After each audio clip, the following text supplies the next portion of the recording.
ایک بار سب مل کے درود شریف پڑھ لیجئے گا جی. اللہم صلی علی محمد وعلی آل محمد کما صلیت علی ابراہیم وعلی آل ابراہیم انک حمید مجید. اللہم بارک علی محمد وعلی آل محمد کما بارکت علی ابراہیم وعلی آل ابراہیم انک حمید مجید. خواتین و حضرات، وزیر اعظم پاکستان.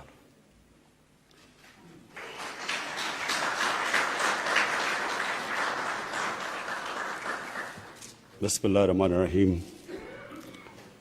ایاک نعبد و ایاک نستعین.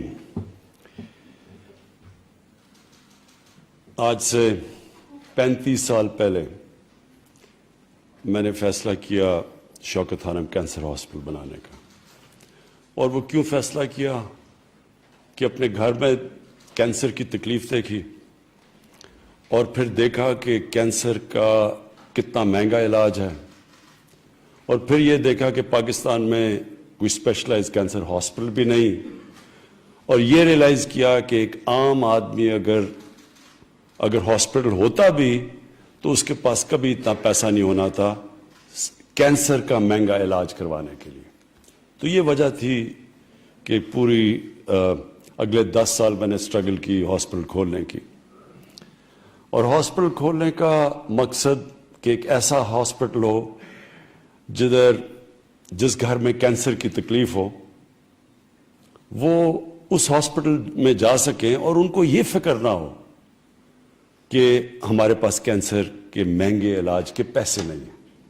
تو یہ وجہ تھی.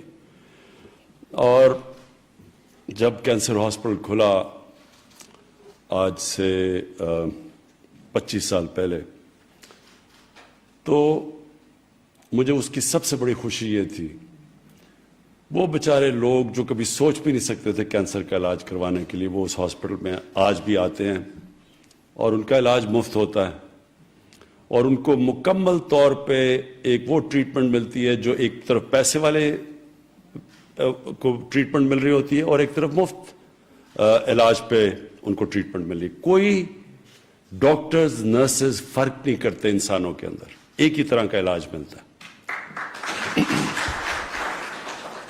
تو میں یہ سوچتا تھا تب کہ کبھی اللہ نے موقع دیا تو پاکستان میں ایک ایسا ہم سسٹم لے کے آئیں گے کہ غریب گھرانے کے اندر اگر کوئی بیماری ہوتی ہے اور ان کے پاس پیسے نہیں ہوتے تو ان کو پھر یہ فکر نہیں ہونی چاہیے کہ ایک طرف تکلیف ہے کہ گھر میں بیماری ہے اور دوسری طرف پھر اور بے بسی ہے کہ پیسہ ہی نہیں ہے اس بیماری کا علاج کروانے کے لیے.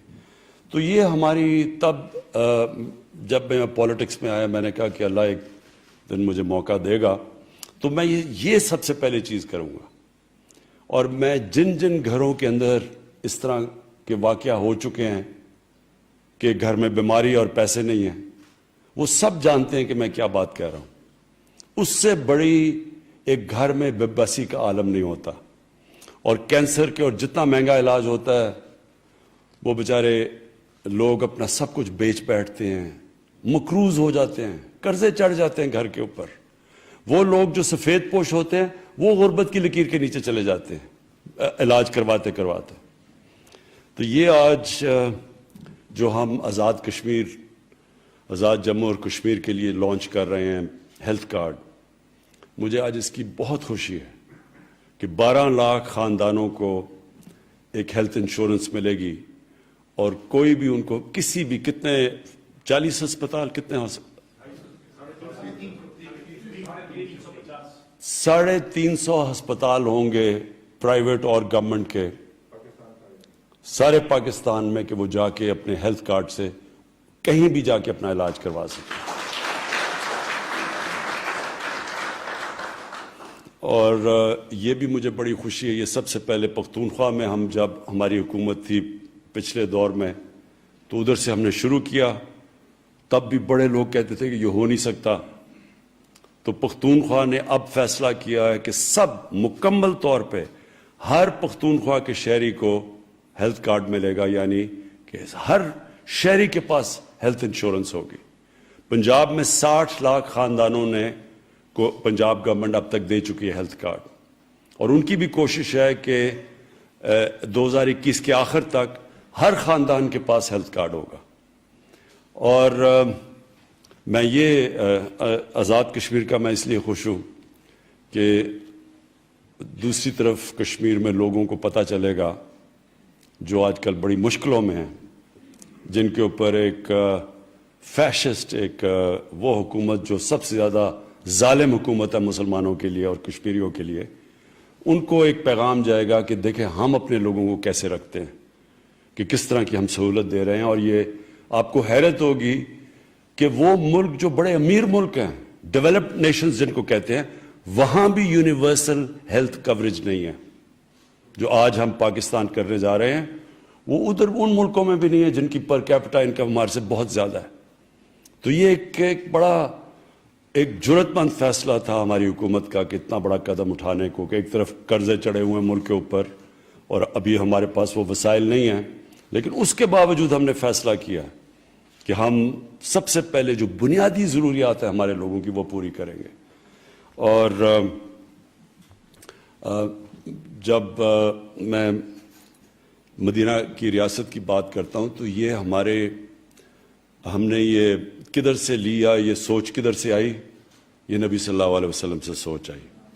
جب انہوں نے مدینہ کی ریاست گئے تو وہاں بھی بہت برے حالات تھے، ان کے پاس وسائل نہیں تھے اس وقت، لیکن تب انہوں نے فیصلہ کیا کہ دنیا کی تاریخ کی پہلی فلاحی ریاست قائم کرنے کا.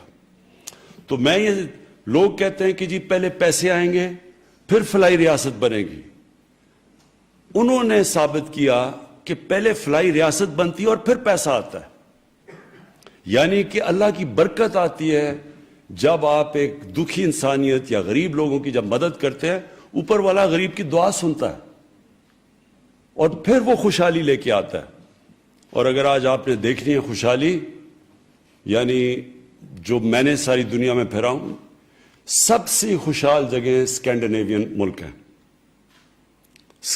جو اسکینڈینیوین ریپبلک، یہ جو 3 ملک ہیں، ڈنمارک، سویڈن اور ناروے، آپ کو حیران ہوں گے دیکھ کے کہ وہاں کس طرح کی یعنی کیسی ایک فلاحی ریاست کام کرتی ہے. مکمل طور پہ ایک عام آدمی کی بنیادی ضروریات ریاست پوری کرتی ہے، اور وہاں اللہ کی برکت ہے. یعنی خوشحال وہ لوگ ہیں. وسائل پاکستان میں اور دنیا میں بہت زیادہ ہے ان سے، لیکن خوشحالی وہاں زیادہ ہے. اور میرا یہ ایمان ہے کہ اللہ جب دیکھتا ہے کہ ایک معاشرے کے اندر انصاف اور انسانیت ہوتی ہے تو اللہ کی برکت اس معاشرے پہ آتی ہے، وہ خوشحال ہوتے ہیں. اور انشاءاللہ ہماری یہی کوشش ہے کہ جب لوگ کہتے ہیں نا جی کہ میں پہلے کہتے جی ایشین ٹائیگر بنا دوں گا تو پتہ نہیں لاہور کو پیرس بنا دوں گا، ہماری کوشش ہے پاکستان کو فلاحی ریاست بنانے کا. اور جب فلاحی ریاست بنے گی ہم ادھر چلے جائیں گے جو ہمارے فاؤنڈنگ فادرز تھے، جو آبجیکٹیو ریزولوشن تھی پاکستان کی. وہ آج سے جب پاکستان بنا تھا آبجیکٹیو ریزولوشن میں لکھا تھا کہ پاکستان نے ایک اسلامی فلاحی ریاست بنی تھی. ہم اس سے دور چلے گئے اور اب ہماری کوشش ہے کہ واپس جو ہمارا مقصد تھا اس ملک کو بنانے کا، اس مقصد کے اوپر واپس آئیں. اور آج یہ بہت بڑا قدم ہم نے اٹھایا اس طرف. بہت بہت شکریہ.